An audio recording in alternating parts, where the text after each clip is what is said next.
Have you ever walked into a store just to look around and suddenly walked out with a bag full of things you never planned to buy? That's the paradox of modern life. We know what we need, yet our brains keep telling us to grab what we want. Spending money is no longer just about survival. In fact, most of the purchases people make today, from fancy clothes to the latest gadget, aren't driven by necessity at all. They're driven by something much deeper: psychology. When you see that 50% off sign, your brain lights up with excitement. When a limited edition sneaker drops, you feel urgency. And when your favorite influencer shows off a new gadget, it suddenly feels like you need it, even if you've never thought about it before. This is not a coincidence. For more than a century, advertisers, businesses, and brands have studied human behavior, learning how to trigger emotions like desire, fear of missing out, and even status anxiety.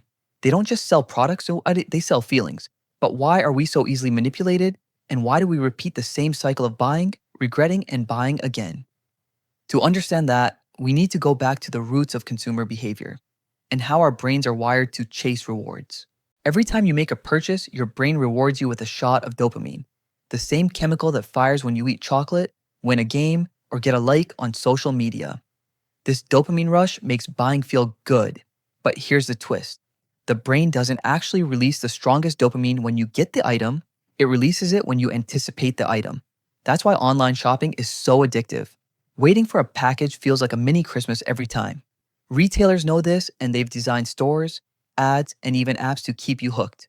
The add to cart button, the countdown timer for flash sales, the limited stock warning, all of these play directly into your brain's reward system. In fact, studies show that many people spend not because they need the object, but because they're addicted to the feeling of buying itself. It's not about the shoes, the phone, or the brand new bag. It's about the rush. This is why people sometimes regret purchases so quickly. The dopamine high fades, reality sets in, and suddenly that item you thought you couldn't live without is collecting dust in your closet. Spending isn't just about psychology in your head, it's also about psychology in society. Humans are wired to signal identity, status, and belonging. Think about luxury brands. A simple handbag may serve the same function as a cheaper one, but owning a designer brand signals wealth, taste, and status. We don't just buy things for utility, we buy them for what they say about us. Marketers know this and craft ads that tie products to identity. A car isn't just a car, it's freedom, power, or sophistication. A sneaker isn't just footwear, it's culture, community, or rebellion. Even social media amplifies this effect. Posting your purchases becomes a way of reinforcing identity and belonging. Suddenly, buying isn't just about you, it's about how you're perceived by others. This is why we often buy things we don't need. We're not buying for survival. We're buying to be seen, to fit in, to show we belong to a tribe, whether that's tech enthusiasts, fashion lovers, or fitness junkies. But here's the question. If our spending is so tied to status and identity, how do we ever escape the cycle? The truth is, overspending and impulse buying are baked into the modern economy. Businesses thrive when you spend more than you should, but you don't have to be powerless.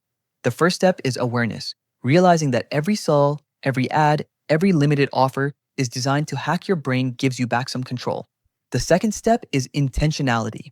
Before buying, ask, do I really need this? Or am I chasing a feeling? Some people even practice the 24-hour rule. If you want something, wait a day before buying. Often the desire fades once the dopamine rush settles. Others focus on mindful spending, aligning purchases with long-term values instead of short-term highs. Ultimately, spending isn't evil.